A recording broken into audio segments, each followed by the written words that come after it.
El hashtag es Primera Encuesta en Cuarto Poder y es que en unos instantes nada más vamos a compartir con ustedes la encuesta elaborada por Ipsos, la línea de base de esta segunda campaña, de esta segunda vuelta electoral para ver cómo empiezan los candidatos que han pasado, cómo están Pedro Castillo y Keiko Fujimori en la aceptación de los electores. Pero ahora conversamos rápidamente con la presidenta del Congreso, la parlamentaria Mirta Vázquez, está con nosotros. Bienvenida al programa. Muchísimas gracias. Esta semana se inhabilitó al expresidente Martín Vizcarra. Ha sido una decisión tomada por una mayoría abrumadora en el Parlamento. ¿Cómo debería analizarla el país? ¿Cómo debería leerla? Si usted pudiese transmitir un mensaje a la población respecto a eso, diría que es un ejercicio de justicia, diría que es un castigo al expresidente por haber sido desleal con el país, que se ha revisado el debido proceso. ¿Cómo lo definiría finalmente? Sí, Mávila, buenas noches. Buenas Yo noches. creo que en este momento en el que el país vive una crisis bastante profunda, en el tema sobre todo sanitario, entre todos los muertos que tenemos que lamentar y personas contagiadas, creo que también el país tiene que recibir mensajes esperanzadores respecto a un tema fundamental que es la lucha contra la corrupción. Y creo que estos procesos donde se sancionan a altos funcionarios que han tenido bajo su responsabilidad la dirección del país, tienen que dar un mensaje muy claro. En este país nadie debe gobernar para privilegiarse a sí mismo. Quien gobierna tiene que estar claro que la prioridad tiene que ser el país y nadie puede aprovecharse del cargo.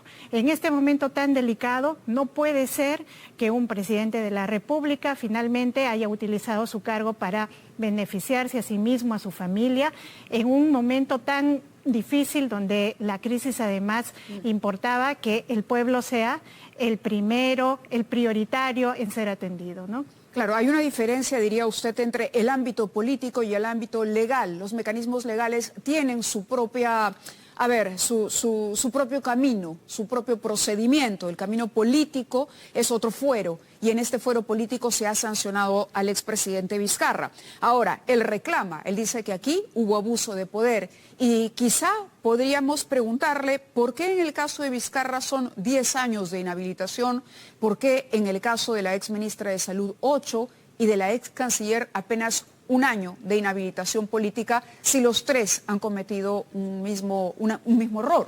Sí, lo que habría que explicar es que en la subcomisión de acusaciones constitucionales se lleva un proceso en el que se evalúa no solamente la condición de cada uno de los investigados. Efectivamente no es lo mismo un presidente de la República que unas ministras, unas señoras que ejercen ministerios. La responsabilidad es diferente. Eso es un criterio para establecer, digamos, los grados de sanción. Por otro lado, las circunstancias, ¿no? Y ahí se ha valorado mucho también cómo es que respondieron cada una de estas autoridades frente a estos temas descubiertos. El expresidente de la República no solamente negó, sino que muchas veces ha generado una serie de informaciones falsas. Luego ha beneficiado también y ha promovido, por ejemplo, la vacunación de su familia. Entonces, ahí se diferencia el grado de responsabilidad. En el caso de las ministras se han valorado también las actitudes que han tenido. Recuerden que la ministra Macetti estuvo en el Parlamento y le mintió al Parlamento 2 días antes de que se descubra esto. Y luego en el caso de la señora Astete, pues ella ha tenido una conducta un poco más transparente desde un primer momento, ha tenido una sola versión, ha aceptado la responsabilidad y bueno, eso es lo que termina valorándose para establecer estos criterios para sancionar que no son arbitrarios, ¿no? Otra decisión importante que ha tomado el Congreso esta semana ha sido finalmente darle la luz verde, liberar el peaje para la acusación contra el congresista Edgar Alarcón, excontralor de la República, un proceso que ha tomado 4 años. Usted incluso se ha congratulado de esto porque ha sido un proceso largo, tedioso.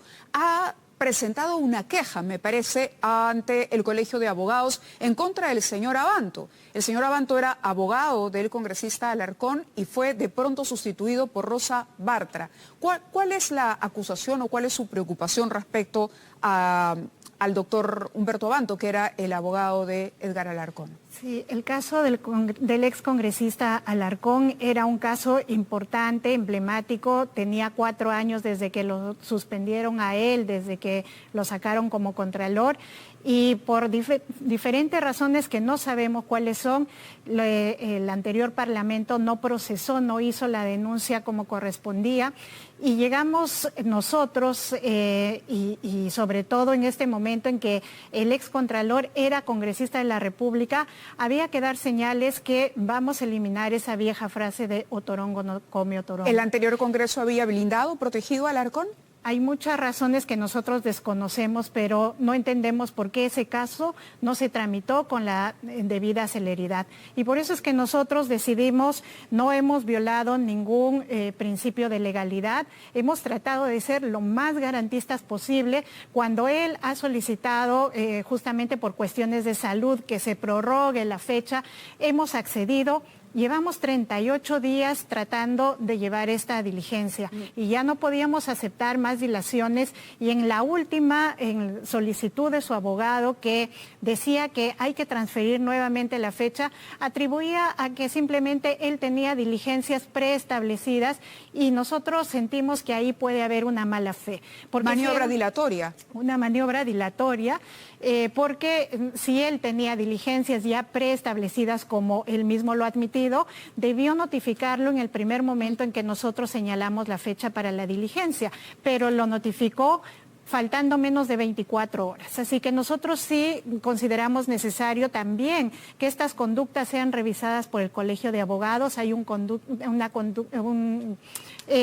código de ética en el Colegio de Abogados, y creo que debe ser aplicados a todos los profesionales del derecho para evitar que estas prácticas sean prácticas que justamente lo que busquen es entorpecer la justicia, ¿no? Y de una manera además se cura en salud el Congreso, diría usted, porque se transparenta todo.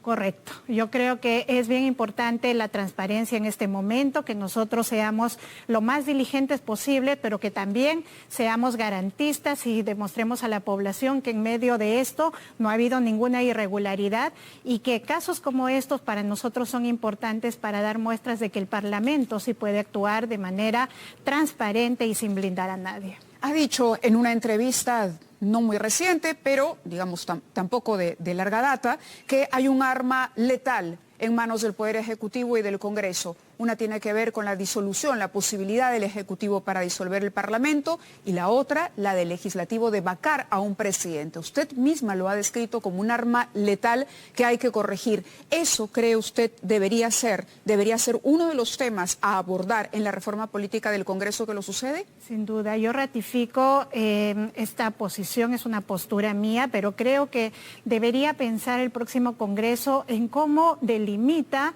este tipo de instituciones que se han creado tanto para el Ejecutivo, que es la posibilidad de una disolución del Parlamento, como de parte del Legislativo, para que pueda regularse las censuras, los posibles vacancias que se da contra los presidentes de la República. Creo que ahora más que nunca estamos claros, la población, de lo terrible que es que se generen, digamos, este tipo de mecanismos cuando hay una suerte de vendetta política, cuando se quiere utilizar para eso. Y los resultados en el Parlamento la hacen suponer o la hacen temer que se van a utilizar estos mecanismos, eventualmente que hay un riesgo de que se vuelvan a utilizar estos mecanismos, que se abrió una puerta para el Parlamento y para el Ejecutivo. Lo que hemos visto en los últimos años es lo que me hace concluir en esto, ¿no?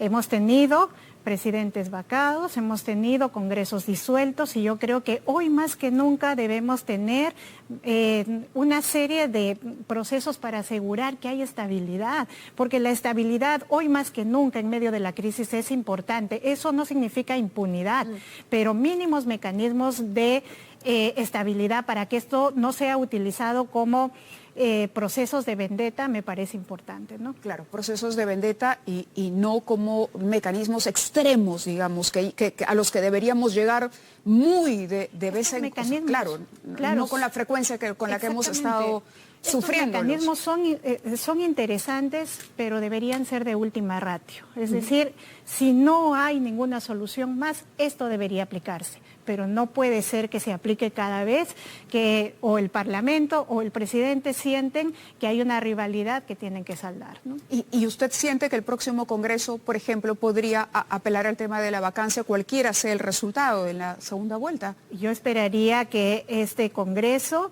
y el Ejecutivo, quien lo lidere, entren a procesos de mínima gobernabilidad, que se establezcan mínimos para que no haya esta suerte de amenaza apenas ingresa un gobierno o un Congreso. ¿Podrían ser explícitos esos compromisos por parte del nuevo Parlamento? A mí me parecería saludable. Hay mecanismos como el Acuerdo Nacional, por ejemplo, que tendría que entrar a tallar, otro tipo de mecanismos, pero algo tenemos que hacer para evitar que entre Congreso y entre Ejecutivo siempre se agudicen estas rivalidades y puedan utilizar este tipo o llegar a este tipo de extremos, ¿no? De acuerdo. ¿Existe la posibilidad de que el Congreso todavía retome la elección del Tribunal Constitucional? Hay un pedido en la Junta de Portavoces de que se pueda citar al presidente de esta comisión para que nos informe en qué instancia se quedó este proceso, cuáles han sido las principales fallas, en qué momento nos encontramos. Creo que es importante evaluarlo porque se encargó a este Congreso. Fíjense, no es menor el hecho porque el anterior Congreso se disolvió justamente por este proceso de elección del Tribunal Constitucional. Porque se consideraba viciado o poco transparente ese proceso de elección. Y se tenía la esperanza que este Congreso, que es un Congreso transitorio, pudiera haber arreglado esa situación. Estamos en verdad muy ajustados a los tiempos, hubo errores al momento en que se inició este procedimiento, entonces ahora lo que hay que evaluar es si estamos en condiciones o no, si nos alcanzan los tiempos, y eso lo vamos a evaluar el día de mañana. Le agradezco que haya estado con nosotros aquí en Cuarto Poder, muchísimas gracias por su presencia y ojalá esos buenos deseos de conversación, de diálogo, de evitar crisis tras crisis política, inestabilidad para nuestro país se puedan concretar. Ojalá se puedan finalmente suscribir esos compromisos, lo decimos los peruanos preocupados por las sorpresas que nos ha dado la política en los últimos 5 años. Gracias a Mirta.